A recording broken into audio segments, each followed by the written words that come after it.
All right, welcome to Hoops Tonight here at The Volume. Happy Monday, everybody. Hope all of you guys had a great weekend. Got a jam-packed show for you today. We're going to do two instant reactions off the top to a couple of major showdowns that we had last night in both the East and the West. The Boston Celtics got a win in Milwaukee against the Bucks. Once again, just like last time, the Bucks kind of hang around, keep it interesting, but it feels like they kind of let go of the rope late and lose control of things, dropping them to 2-8. So we're going to be breaking that game down from the perspective of both teams. Then Nikola Jokic puts up just another completely absurd stat line last night as the Nuggets improved to 7-3, beating the Dallas Mavericks, who are now 5-5 and sitting at the 11 seed in the Western Conference here through the first 10 games of the season. After we break those two games down, like we do every Monday, we're going to go over this week's power rankings, ranking the teams through the first 10 games from 10 to 1. You guys know the drill. Before we get started, subscribe to the Hoops Tonight YouTube channel so you don't miss any more of our videos. Follow me on Twitter at _JasonLT so you guys don't miss show announcements. Don't forget about our podcast feed, wherever you get your podcasts under Hoops Tonight. Don't forget it's also helpful if you leave a rating and a review on that front. Don't forget about our show Instagram feed and Facebook feed and Twitter feed for Hoops Tonight. We're also releasing a bunch of like reels and stuff like that on those, so make sure you follow there. And then last but not least, keep dropping mailbag questions in the YouTube comments. We're going to do another long mailbag on Friday this week, so make sure you drop your questions there so we can get to them when we get to that point. All right, let's talk some basketball. So first game, Celtics-Bucks. Interesting game. The Bucks jumped them early. Kind of reminded me of the games that the Bucks played against the Celtics in Milwaukee last year, where they kind of jump them early and then kind of felt like in last year's games that the Celtics were too far behind, never really worked their way back into the game. Giannis was on an absolute tear. He was hitting jump shots. Giannis is shooting 42% on jump shots this year, which is actually the best mark of his career. It's in large part because he's cutting way down on the number of threes he's taking. He actually hit a three early in this Boston game, but he's cutting way down on threes. He's only taking 0.7 three-point attempts per game, which is his lowest three-point volume since 2015, literally almost a decade ago. But he's taking so many more of them at the elbows, easy, hesitate, like sitting in the high hesitation dribble, when the guy's on his heels, rising up into that shot at the elbow. And here's the thing, like it's just an easier shot for him there. Ironically, even though, again, this is the important detail. A three-point shot is worth more than a two-point shot, but it doesn't matter if you can't actually make it. Giannis is taking more mid-range jumpers than threes this year, but because he's shooting a significantly higher percentage on those twos, he's actually getting more points per jump shot this year than he did in the previous two seasons. He's at 0.86 points per jump shot this year. He was below 0.8 points per shot in each of the previous two seasons, despite the fact that he was taking more threes. So it's actually kind of like working for him. On over-the-top shots, Giannis has been more efficient than usual this year. He's on an absolute tear. We're going to talk more about Giannis here in a minute, but he jumped them early in this game. I think he had 27 points in the first half, was just crushing the Celtics in the paint. The Bucks ended up going up 16-2. Again, it looked like those games from last year, but then the Celtics settled down. Peyton Pritchard had an incredible first half. He had 17 points. The big thing, I talked about this in a radio hit in the Bay Area for Warriors fans that I did I think it was on Thursday or Friday last week. And I talked about how the skill development people in the Warriors are very clearly emphasizing the concept of movement shooting. Basically, like, instead of just focusing on repping out catch and shoot threes, let's, still work on that, but let's work on the ability to shoot on the move for several different reasons. One, like a good spacing shooter can relocate, meaning like when the help defender turns their head and isn't paying attention, you move from one place to another. Pivotal possession at the end of this game where Tatum hits the dagger three, catches Giannis kind of ball watching, slides up the line and ends up taking a three closer to above the break, gets a better look there, right? Relocating means moving while you're shooting, right? Getting your feet set while you're on the move. But also when you're running action, if you're coming off of a screening action and you're able to, if you're a right-handed shooter moving to your right, if you're able to plant that left foot and swing that right foot around and square up as you're running and rise up and take a shot, that is what causes teams to have to show on screens.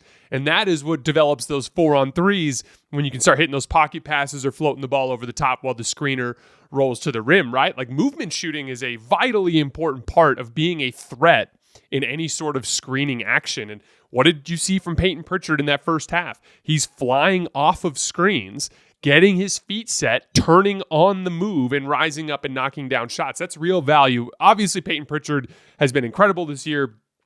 I believe he's the betting favorite right now to win Sixth Man of the Year. He's providing excellent ball pressure. He's providing a lot of hustle plays, but he's also bringing really high-level offense. He's been one of the best backup guards in the league to start this year. But the Bucks were able to hang onto the rope and kind of stiff-arm the Celtics until about 1 minute left in the first half.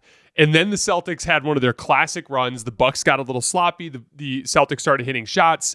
The Celtics turned a 13-point deficit into a 2-point lead in 4 minutes. It's an insane turnaround in this game. Turned into kind of like a back-and-forth second half. Tatum was incredible in the second half. He had 23 points. He got to the foul line 11 times in that half. And, it's interesting. This season has been a very interesting Jayson Tatum season, and I think it should be kind of scary to a lot of people around the league because he's still not really hitting his touch shots at the level that I think he's going to over the course of this season. Like, Tatum is shooting only 37% on jump shots, and he's shooting only 57% on layups. And yet he still, despite that, is averaging 31 points per game on 63% true shooting. So, couple of different angles to get into there, okay? First of all, how is he this efficient despite the fact that his touch shooting hasn't been as good as he's capable of doing, or at least as good as I think he's going to in the long run of the season? First of all, huge increase in his three-point rate. Last year, 43% of his field goal attempts were threes, 43%. This year, 57%. So he's gone from taking less than half of his shots as threes to more than half of his shots are threes. A significant increase in his three-point volume. And then secondly, a massive increase in his free throw rate, how often he's getting to the foul line. A career-high 9 free throw attempts per game. The way you calculate free throw rate is it's just the number of free throw attempts per field goal attempt. Last year, he was getting 0.35 free throws per field goal attempt. This year, it's 0.44 free throws per field goal attempt. So massive increases on both fronts in three-point volume and in free throw percentage. And this is why everyone harps on the ability to get to the line and the ability to make volume threes as one of the foundational elements to efficient scoring. Because again, I think Tatum's going to shoot better. I think Tatum's going to probably get closer to 60, 62, 63% on layups over the course of the season. I think he's going to get closer to 40% on jump shots over the course of the season. But you can buy yourself a lot of leeway in the large sample if you just take the right kinds of shots and if you're able to draw fouls by getting defenders out of position. This is crazy. Tatum had 23 points in the second half, despite going 5 for 14 from the field. That is a great example of how you can manufacture efficiency through the right approach on the offensive end of the floor. He got to the foul line 11 times in the second half of that game. But again, he got 8 threes up and he got 11 foul shots. That's going to make up for a 5 for 14 any day of the week. He also hit the dagger in this game. Really beautiful possession of Celtics basketball. So it's like a horn set, if I remember correctly. It was horn set. Jaylen Brown's at the top of the key with Taurean Prince on him. And Derek White's on the left elbow, Drew Holiday's on the right elbow, and Jaylen just wants to drive. So Derek White just kind of clears out to the dunker spot on the left side. And as he clears out, there's a little driving lane that opens up on the left side, and Jaylen Brown just rips through hard and tries to get dribble penetration on Taurean Prince. And again, this is a classic example of breaking down the defense in phases rather than trying to hit the home run, right? So Jaylen Brown drives to the left, doesn't shatter the defense, right? It's not like he just blew by Taurean Prince. Taurean Prince is riding him, flattening out the drive, right? And then as a result of him making that move, Damian Lillard, who's guarding Derek White, steps up and just kind of walls up on Jaylen Brown. When he walls up on Jaylen Brown, that leaves Derek White wide open in the dunker spot. When they throw the ball out to Derek White in the dunker spot, Al Horford's man, who's in the right corner, slides down to help. So now Derek White throws a swing pass out to Al Horford in the right corner. Al Horford, swing pass up the wing to Drew Holiday. Drew Holiday now has a closeout. So all of that. So the drive from Jaylen Brown to the drop off to Derek White to the kick out pass to Al Horford to the swing pass, all of that is all it did was generate one closeout. A closeout for Drew Holiday. But Drew Holiday beat the closeout, and when he beat the closeout, he drew Giannis's attention. Giannis was staring at Drew. That allowed Jayson Tatum to relocate up to the top of to the wing, kick out pass, knocks down the three. Now the game is basically over. So again, it's like breaking down the defense in phases. Even a limited defense like Milwaukee on a key possession at the end of a game, they're locked in. They're trying really hard, right? So stop trying to hit the home run and just play methodical Boston Celtics basketball. That's what they did. Jaylen Brown did his job. He created the initial advantage. Drew Holiday and Al Horford did their job. Proper spacing, quick decisions on swing passes. Drew Holiday did his job attacking a closeout. Jayson Tatum did his job relocating when he saw the help defender took his eye off of him. And then the final job, which is knocking down the open shot. That is Boston Celtics basketball. Advantage creation, advantage extending, play finishing with great spacing principles, guards in the dunker spot, guys making quick decisions. That is the quintessential offensive style that Boston runs that has led them to a championship and a whole lot of success over the course of the last couple of seasons. I also thought the Celtics just did a great job on Damian Lillard. They held him to 14 points on 4 for 15 shooting. They have the combination of speed and length, right? So Dame can't be too fast to give too many issues to their perimeter players. And then when Dame goes to his pull-up jump shot game, they have the length to really close that gap and make him uncomfortable on some of those pull-up jump shots. Again, Dame had some bad misses in this one. And bad misses to me are more likely to be a result of quality defense than anything that the offensive player is doing. On the Bucks front, two silver linings. If you're a Bucks fan and you're just looking for something to make you feel better about where you're at sitting here 2-8. Number one, Giannis is playing some of the best basketball of his career. We talked about his jump shot earlier. I won't go into that again, but he's averaging 32 points, 13 rebounds, and 5 assists, 61% from the field. His command of the game on offense is at an all-time high. His passing is better than ever. His assist-to-turnover ratio is higher than ever. He had a couple of these like ridiculous left-handed whip passes. Yesterday, there was one in a ball screen that he whipped a left-handed pass that went all the way to the weak side corner. He had another one where he drove on the baseline and like jumped and left his feet and had to make a decision in midair and just whipped a left-handed pass to the top of the key to Bobby Portis that was like right in the shooting pocket. His over-the-top shooting is better than ever. He's shooting 42% on jumpers. That's his highest by far in his career. 56% on hooks so far, although I'd like to see him take higher volume, but that's up about 10% from where he was last year. Giannis is hooping. And if you're looking for a second silver lining, if you're a Bucks fan, their schedule lightens up in a big way now. You're home for Toronto and Detroit. Then you're at Charlotte. Then you're home for Houston, Chicago, Indiana, and Charlotte again. Then you're at Miami. Then you're home for Washington, at Detroit, and home for Atlanta. So, like, if you're a serious team, if you're a Milwaukee Bucks fan, if you're a serious team, you should go no worse than 7-4 in that stretch. Now you're looking at 9-12 on December 5th, which should put you back in the Eastern Conference play-in picture. And with a couple more good weeks after that, you could be sitting in a much better position, right? And they're capable of doing even better than 7-4. They're capable of going 9-2 in that stretch. If they go 9-2 in that stretch, now you're back over 500. You're 11-10 on December 5th, right? So like all it takes is a couple weeks of serious basketball here against a limited stretch of your schedule. And things should work out. One last note I wanted to hit on this game. This was a concept that I wanted to mention earlier when we were talking about the final play, not the final play, but the dagger 3 that Jayson Tatum hit on the left side of the floor. You know, I tweeted out an example of that play, the video. So if you want to see the video, you can actually just go to my Twitter feed and you'll see it there. But on that play, a lot of Bucks fans were commenting underneath it or quoting it and saying things like, "Oh, Giannis just made a mistake. He was watching the ball too much and he lost Jayson Tatum." And when I see stuff like that, I think people are missing the point. Like when an elite defense or any defense is like engaged, locked in, and really putting the attention to detail that is necessary to cover action, you can cover action. There are big, like every action that any team runs, there is like a plan for it.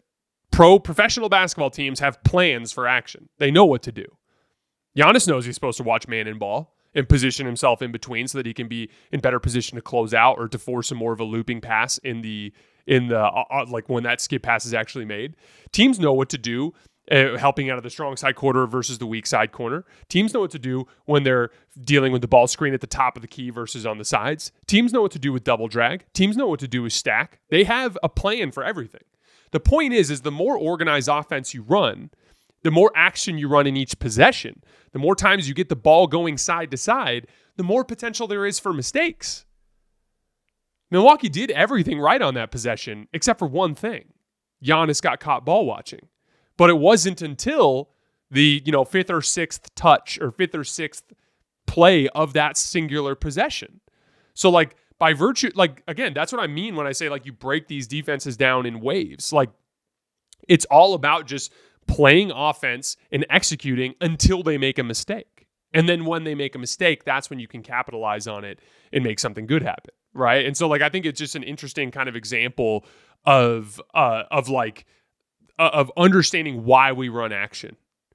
You don't run action. That's why a lot of times at the end of games, running action doesn't work as well, and it becomes more about individual shot making because there are fewer mistakes.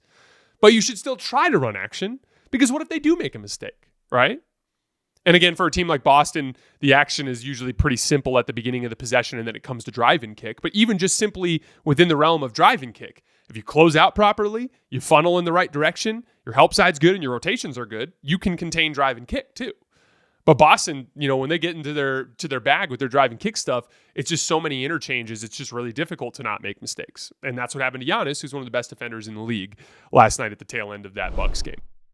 The Emirates NBA Cup is here, and you can win big getting in on the action at DraftKings Sportsbook, an official sports betting partner of the NBA. All 30 teams split into 6 groups every Tuesday and Friday, playing for the right to advance in the single elimination in-season tourney, culminating in the NBA Cup Championship in Vegas. Get behind your favorite players and the prop bets you can make on DraftKings, the best place to bet NBA player props. Ready to place your first bet? Try betting on something simple, like picking how many points your favorite player will have. Go to the DraftKings Sportsbook app and make your pick. The current favorite to win the NBA Cup is Boston at plus 425, with the Cleveland Cavaliers in second place at plus 850. First time, here's something special just for you. New DraftKings customers bet $5 to get $200 in bonus bets instantly. Score big with DraftKings Sportsbook. Every point counts. Download the DraftKings Sportsbook app and use code HOOPS. That's code HOOPS, HOOPS, for new customers to get $200 in bonus bets when you bet just $5. Only on DraftKings, the crown is yours. If you are suffering from daily aches and pains, please listen closely. Top medical experts have unveiled a natural pain reliever that is changing the way Americans fight pain. 100% drug-free Canalidine. Canalidine is the only solution in the world that optimizes your body's natural painkillers, called endorphins, providing full-body relief without dangerous pills or known side effects. Over 1 million Americans and hundreds of professional athletes, including UFC fighters, have already embraced Canalidine's pain relief power. Best of all, Canalidine is legal worldwide, certified drug-free, and does not cause side effects, grogginess, or addiction. After 14 years of clinical research, it has been proven safe and effective, backed by thousands of successful use cases from other Americans just like you. And best of all, today, you can try Canalidine for less than $1 per day. This is your opportunity to finally live pain-free. Click the link below to try the only Canalidine product in the world risk-free for a full 90 days. This private link and special discount expire at midnight tonight. It's trycono.com/hoops. The link is below this. Experience daily pain relief with Canalidine. You have nothing to lose but your pain. Moving on to Mavs-Nuggets. Wild finish to this one. The Dallas entire fourth quarter offense was basically just Kyrie Irving hitting tough contested jump shots. He was unreal. He hit a deep three to break a Denver zone possession early in the corner. He hit early in the quarter. He had 3 additional threes. He hit 2 tough contested mid-rangers over Peyton Watson, like a jab step from the elbow, and then this ridiculous turnaround bank shot that reminded me of the shots that Kyrie was hitting over Klay Thompson in the 2016 finals. Just unbelievable. Kyrie had 16 of Dallas's 26 points in the fourth quarter. Luka still just isn't playing up to his standard. He hit a big catch-and-shoot 3 late in this one, but he was 2 for 5 with 2 turnovers in the fourth quarter. Luka's numbers are way down across the board. He's averaging 28 points per game this year. It was 34 points a game last year. Averaging 8 rebounds a game this year. It was 9 rebounds last year. He's averaging 8 assists per game this year. It was 10 assists per game last year. His steals and blocks are both down. He's shooting 41% from the field. He shot 49% from the field last year. 33% from 3. He shot 38% from 3 last year. He's getting to the foul line less. He's making a lower percentage when he gets to the foul line. His shot creation data is like abysmal by Luka's standards. He's run 272 pick and rolls, ISOs, and post-ups that have generated just 251 points, including passes. That's just 0.92 points per possession. Last year, he was at 1.10 points per half-court creation possession, including passes. So, like, if you're a Mavs fan and you're looking for a silver lining from this 5-5 start that has Dallas sitting in the 11th seed out west, it's the simple fact that Luka is basically guaranteed to play much, much better than this in the long run. There's other elements too, right? PJ Washington's hurt. You got the Derek Lively injury. You have Klay Thompson still incorporating into the offense. There's a whole lot of Najee Marshall last night. Like, there's other elements at play, but the main thing is that your guy, Luka, who when he's at his best is at least at the same tier as the top players in the league, is playing more like just another star right now. And as long as that's the case, it's going to be really tough to hang in a really, really difficult Western Conference. So if you're a Mavs fan and you're looking for a silver lining, I think it's basically a guarantee that Luka is going to play much, much, much better in the long run. Clearly that calf injury in training camp, or contusion or whatever it was he had in training camp, just kind of slowed down his start into the season, and it's affecting the team. And I think in the long run that will level out. But the Nuggets come out on top in this one due to yet another Jokic masterpiece. He had 11 points in the fourth quarter. He scored multiple times on Gafford. One of the things I thought was fascinating is they went to Jokic in the post against Gafford, and the first time, and it was like a textbook repost, right? So like Michael Porter Jr. is one pass away, and Michael Porter Jr.'s man digs way down. And so what is a repost? All that is like, oh, they're digging down, throw the pass back out. But instead of just jacking up a three right away, just repost. So like Jokic throws the pass out. As he throws the pass out, MPJ's man hard closes out back to Michael Porter Jr. Jokic then gets deeper post position. Michael Porter Jr. makes the pass again. Now the double team is too far away, and Jokic is right underneath the basket, and he's able to go to a quick one-on-one move, gets to an easy hook shot right at the rim.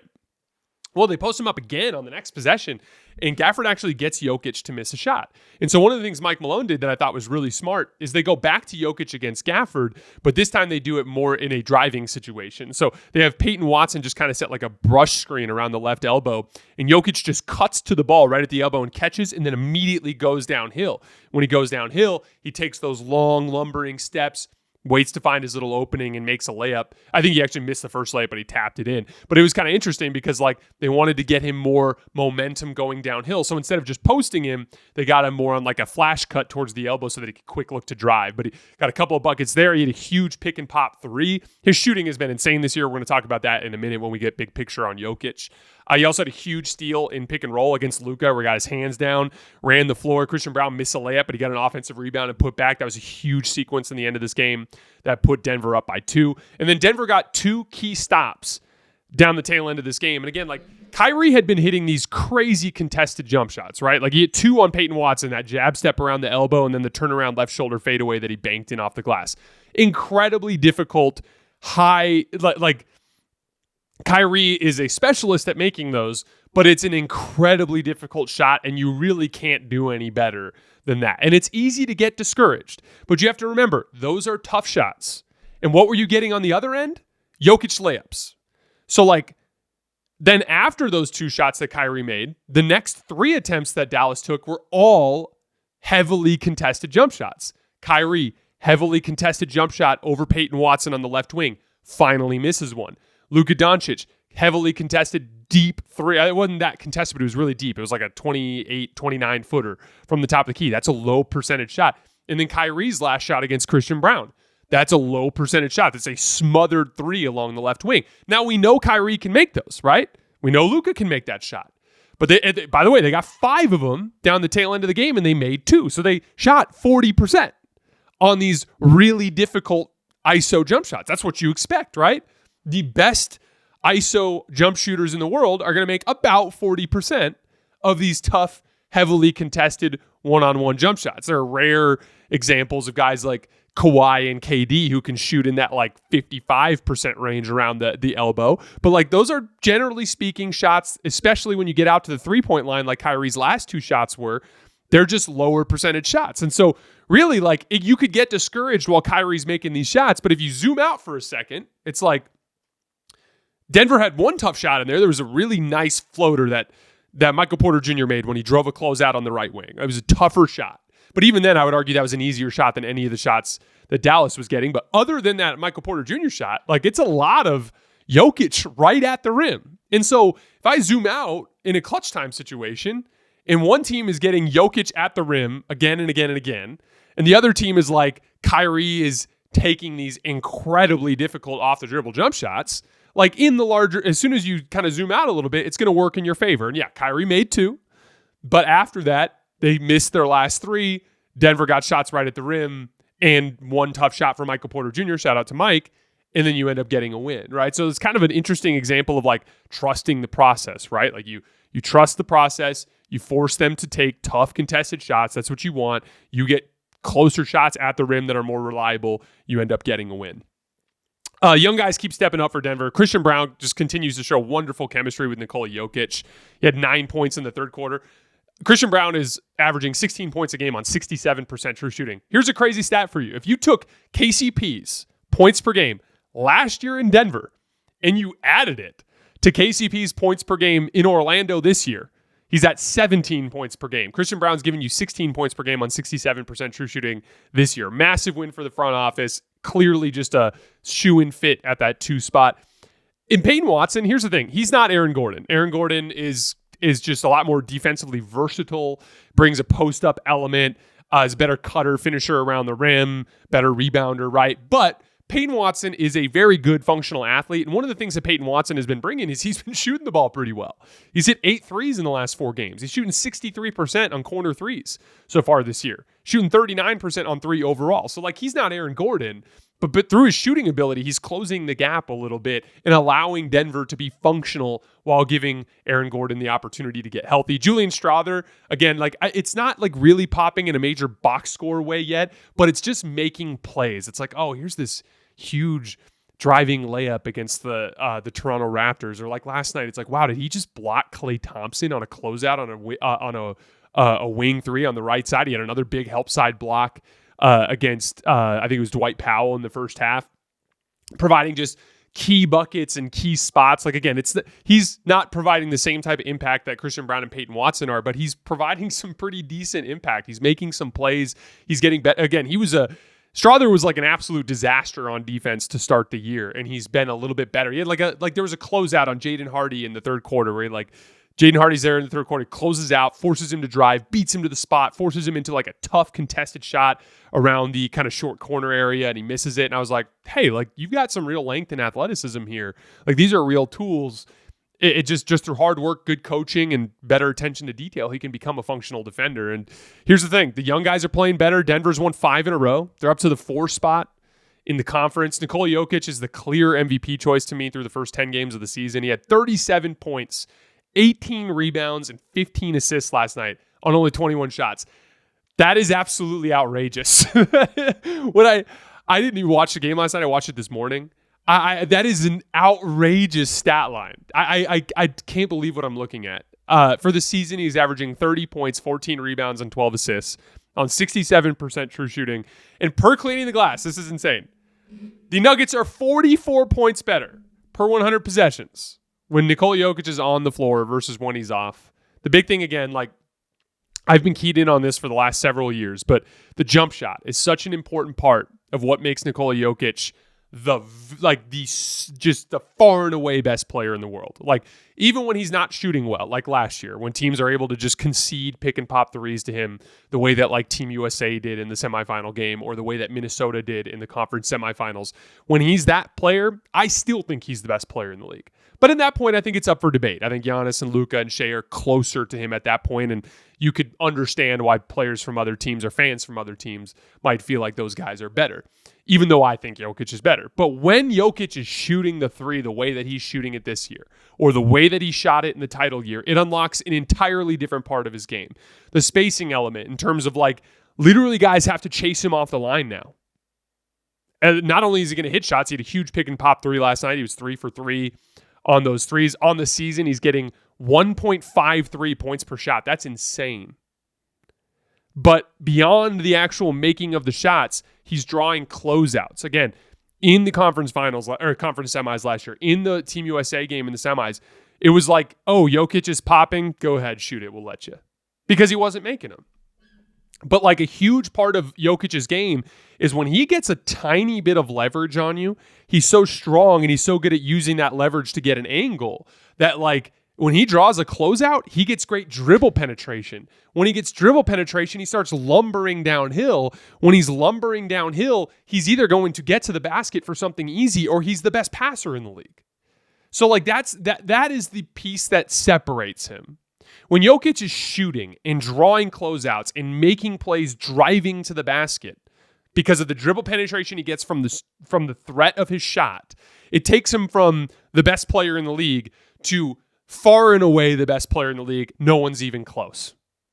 30 points, 14 rebounds, and 12 assists on 67% true shooting. He's off to arguably the best offensive start in the history of the league, albeit in only 10 games. It's unbelievable stuff that we're seeing from Nikola Jokic. And like, again, like this is a team, but when you look at how Jamal Murray started the year, when you look at how Michael Porter Jr. started the year, when you look at the Aaron Gordon injury, when you look at all the young guys they're relying on, Jokic has literally just scaled up his own greatness, and now they're 7-3. In 2 weeks, they completely turned their season around. Unbelievable stuff from Nikola Jokic. I literally can't say enough. All right, let's move on to our power rankings. So, once again, this is because this is not a representation of how I view the contender list. To be clear, I have to say that every single week because there are a lot of people that jump on that weren't there the first time. But basically, the power rankings are intended to be just who's playing the best basketball within the regular season with a special emphasis on recency, although here in the early part of the season, I'm kind of looking at the big picture because we're not even a month into this thing. All right, number 10, the Los Angeles Lakers. They're off to a 6-4 start. They are the 5th best offense in the league, but they are the 5th worst defense in the league. It's been a tale of two teams this year. The Lakers are 5-0 at home, and they are 1-4 on the road. And that's because, in my opinion, their main weakness is perimeter athleticism. Their transition defense has been bad all around, but it's been especially bad on the road. It seems to me as though when they're at home, they can ride the crowd to play hard enough to compensate for some of their perimeter athleticism issues. But when they're on the road, it just feels like the other team's a runaway freight train right now. Here's a simple stat to demonstrate that. Yes, the Lakers are the 5th worst defense in the league, but they're actually the 13th best half-court defense. It is strictly in transition where they're getting killed. I expect them to continue to have pretty wild home-road splits until either Jared Vanderbilt comes back, bringing some athleticism, or if they make some sort of trade, just because they're so unathletic on the perimeter and they need to have some more juice in that department. But I think we'll see some pretty hefty home-road splits with them this season. But off to a good start for the Lakers. Again, with the schedule that they played, to be off to a 6-4 start is impressive. Number 9, the Memphis Grizzlies. They won 3 in a row to get to 7-4 despite being without Desmond Bane and Marcus Smart for a while and without Ja Morant for the last 2 games. Jaren Jackson has been hooping his ass off, providing the volume scoring that they've needed. Scottie Pippen Jr. has slotted in nicely in Ja's absence at the point guard spot. He had a triple-double the other night. Really has been one of the better backup guards in the league to start the year this year. Jalen Wells, again, is just shooting the seams off the basketball, just really aggressive catch-and-shoot three-point shooting. Jay Huff is hooping. He had a nice revenge game against the Lakers the other day. He had a run in the third quarter that was outrageous. They're just super deep with a lot of quality young talent. The only reason I don't have Memphis higher on this list is they've played a favorable schedule. Of their 7 wins, only one of them is against a team that has a record over 500 so far. Number 8, the Minnesota Timberwolves. They dropped a game to the Miami Heat last night in classic Heat fashion. It's funny, I saw the final score, and I think it was like 98-94 or something. It was a really low final score, right? As soon as I saw that, I didn't even watch the game last night. As soon as I saw that, I was like, bet you the Heat ran a ton of zone. Like that just, as soon as I saw that, I was like, this just looks like Eric Spoelstra janked up this game with like a bunch of defensive scheming. And so then when I went back and checked on it this morning, the Heat ran 18 possessions of zone in the fourth quarter, completely wigged out Minnesota's offense. Minnesota was up by 8 with 4 minutes left and blew it. Minnesota made 2 crucial mistakes late. Conley drove baseline against the zone and shoveled a pass to Julius Randle, cutting down the middle, but he put too much juice on it, and the pass went through his hands, and Miami went out and got a bucket on it. And then on the final possession, when they were up by 2 and they just needed to contain on the inbound, they somehow, I honest to God, don't know what the hell they were doing. They lost Nikola Jokic in the front court with no help as they were trying to deny on the inbounds, and he got a layup with an and one, and suddenly Miami gets out of there with the win. So definitely a classic kind of Miami Heat, Eric Spoelstra fest to get a win there on the road in Minnesota. But Minnesota had won 6 out of 8 before that. They have wins against Denver in there, wins against Sacramento in there. They're top 10 in both offense and defense to start the year. They're 8th in offense and 8th in defense. Ant's jump shot. This has been the big thing. I put Ant as the 5th best player in the world coming into the season. A lot of people disagreed with me. The main foundation of that opinion was I think Ant's jump shot is real. I thought we had a large sample in last year's playoffs into Team USA this summer. We're on 142 attempts to start this year, and Ant's getting 1.25 points per jump shot. He's an apex athlete that is adding an apex jump shot to his game. Again, obviously, the zone caused some problems for Minnesota last night, but I think Ant's off to an incredible start. Julius Randle is also averaging a very efficient 21 points per game to start the year. I think Minnesota's only going to go up from here. Number 7, the Los Angeles Clippers. They won 4 in a row, including wins against Dallas and Sacramento, and they are 4th in defense. Again, as I said before the season, one of the reasons why I was so high on the Clippers, not as like a championship threat, but as just a team that would win a lot of regular season games, is that they are just loaded with a lot of perimeter speed, specifically guys that can guard multiple positions. And I thought that would give them such a high defensive floor that James Harden would be able to at least do enough offensively to win some games. And for them to be 6-4 without getting anything from Kawhi Leonard to this point, I think they have 3 wins against teams that are 500 or better already. Like, even if you were to say to me, this Norman Powell stretch is unsustainable. Norman Powell's playing really well. He's averaging 26 points per game on 67% true shooting. He's probably going to be a pretty significant trade target at some point this season. But even if you were to tell me that that's not sustainable, I feel like James Harden hasn't been nearly as good as he's capable of. And so even if Norman Powell kind of comes back down to earth a little bit, James Harden should continue to get better. Kawhi Leonard will eventually rejoin this team. Got a lot of young guys playing well. Amir Coffey over the win streak, shooting 59% from 3 on 4.3 attempts per game. Like, this was a team that every year I kind of get like keyed in on different basketball concepts that I think are really driving the league. And anybody who's been listening to my show to start this year, or even extending back into the playoffs last year, I'm obsessed with the concept of perimeter speed. I think you have to be fast on the perimeter. I think, look at the top defenses in the league. If you look at the top 7 or 8 defenses in the league, it's like, I think I listed them down here. Yeah, like if you're Oklahoma City, Orlando, Golden State, the Los Angeles Clippers, the Grizzlies, the Celtics, the Rockets, the Timberwolves, all super fast. Oklahoma City, just a ton of fast dudes on the perimeter. Orlando, Jalen Suggs, Kentavious Caldwell-Pope. You're looking at they just have they're so damn fast. Anthony Black is fast. They're just fast, right? The Golden State Warriors, just waves and waves of guards.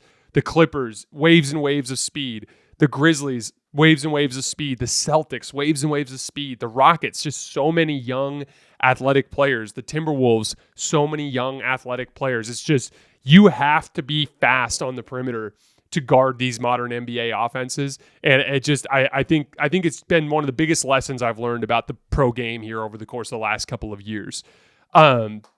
But yeah, that was why going into the season I was so high on the Clippers.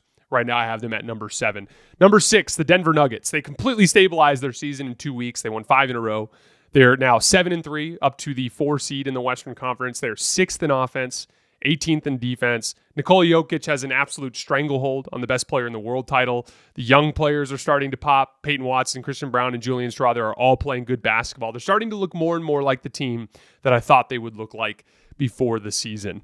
Number 5, the Oklahoma City Thunder. They've lost 2 of their last 3 to Golden State and Denver, although they did lose Chet Holmgren to a hip injury early in the Warriors game. The next few months are going to come down to their small ball looks. This is going to be really interesting with Isaiah Hartenstein and Chet Holmgren both out. But this year, they've run 379 possessions without either of Chet. Obviously, Hartenstein's missed the entire year. But with Chet and with their bigs off the floor, they're actually plus 12 per 100 possessions and 379 possessions. And again, Golden State's a really bad matchup for them in that context because they have the speed to really contain on the perimeter. And so, I'm not overly keyed in on that game from last night. But we're going to see a much larger sample size now of Oklahoma City and their small ball looks. And this does leave the door cracked open for a Western Conference team to take the 1 seed from them if someone plays well enough here over the next couple of months. Number 4, the Boston Celtics. And again, before you Celtics fans freak out, obviously, I think that the Celtics are the clear championship favorite to this point in the season. The only reason I have them down at 4 is because they're 9-0 against teams that are below 500, and they are 0-2 against teams that are 500 or better. Do I think that's a real representation of the Celtics and what they're capable of? No, I just think that's small sample size noise. But for the purpose of these weekly lists, I'm going to give some other teams the nod in these power rankings. For contender rankings, to me, the Celtics are basically in cement at number 1, and I don't know what I'd see this year that would change my mind. It would have to be a very large sample size of another team looking like a better basketball team. They dropped a game to Golden State last week without Jaylen Brown, but they did have an impressive come-from-behind win against the Bucks yesterday. We covered that game at the beginning part of this show. Peyton Pritchard looks like the clear 6th man of the year. Helped them come back from a deficit in the first half yesterday with 17 first-half points. Tatum is having another one of his classic seasons where he's up over 30 points a game on over 60% true shooting. They're getting really good production at Neemias Queta as like a legit backup center prospect who continues to get a lot of trust and a lot of minutes from Joe Mazzulla. Celtics are fine. Just have them down at 4 for the purposes of this list. Number 3, the Golden State Warriors. They got smacked by the Cavs. But the Cavs are the NBA's great enigma right now. We'll get more to them in a minute. They went 4-1 on the road trip. And yes, I know that Chet and Jaylen Brown were out for Boston and Oklahoma City, but I thought the road trip was a nice proof of concept for what this Warriors team build is, which is like waves and waves of speed, like we were talking about earlier with the Clippers. Like you just have to be fast and able to cover ground on the perimeter to pressure the basketball to make teams uncomfortable. And then they have all sorts of guys that can come off of screening actions looking to score, which has allowed their offense to function at a really high level. And then the final piece of it all was Steph, right? I talked about it going into the season. Steph didn't look like a top 10 player to end last year, but my prediction was that he would return to that level this year because I thought it was just a slump to end last year. And 2 games against 2 elite defenses in big-time road situations at Oklahoma City and Boston. He had 36, 5, and 7 against Oklahoma City, 27, 7, and 9 against Boston. That's 2 high leverage games where Steph played like an absolute top tier superstar. And so if you piece that together with this team, with all this depth, with their rock solid foundation in terms of their scheme on both ends of the floor, with who they have at the head coach, they have a deal to make at some point this season if they want to bring a legitimate number 2 next to Steph. Hard not to be just incredibly excited if you're a Golden State Warriors fan. Number 2, the Phoenix Suns. KD is out for a bit, and they dropped a game to the Kings in overtime last night, but they're 8-2. They're tied for the 1 seed in the West. And even though they haven't been dominating games start to finish, they've been methodically walking teams down at the end of games. KD has been the driving force on both ends of the floor. The Suns are 13th in offense, 13th in defense, but they're 7-1 in clutch games, elite on both ends of the floor. Same sort of thing. KD just flying around, protecting the rim in rotation, defending on. They consistently will put him on the ball in end game situations when they need to, if there's a specific guy that has it going. And then he's just walking teams down at the end of games with ball screen action with one of the Suns guards to get a smaller defender on him, and then just going to the elbow, and he's just getting easy shots all night long, making good passing reads out of it. Suns have been playing great basketball to start the year. And the number 1, the Cleveland Cavaliers, the biggest surprise of the NBA this season, just beat the living shit out of a good Warriors team the other night. We talked about the key factors earlier last week, like the fact that they're switching more, which is forcing more turnovers. They're getting out and running in transition more. There's a lot more Mobley on the ball. But to take it to an even simpler level, it felt like last year that Donovan Mitchell and Jared Allen were the only like really rock solid guys in the starting lineup. And it felt like Darius Garland and Evan Mobley was like any given night, you didn't know what you were getting. Sometimes Darius looked great. Sometimes he looked terrible. Sometimes Evan looked great. Sometimes he looked terrible. This year, it just feels like both of those guys have been way more consistently great. And so they went from having 2 guys who are consistently great in their starting lineup to 4 guys who are consistently great in their starting lineup. And it's just made them feel like they're a different tier of team than they were last year. On Wednesday, I'm recording it on Tuesday, but we're airing it on Wednesday. Carter Rodriguez, half of the Chase Down podcast that covers the Cleveland Cavaliers, is coming on the show. We're going to do a deep dive in the Cleveland Cavaliers. Looking forward to it. I am still a little skeptical about Cleveland within the championship context. And I really just want to get Carter's opinion and just have him, obviously, as someone who's very, very, very closely following that team through every single possession this year, just kind of get his take on things. So you guys can look forward to that on Wednesday. All right, guys, that is all I have for today. As always, I sincerely appreciate you for supporting the show. We'll be back tomorrow with a bunch of game reactions and a bunch of film. I will see you guys then.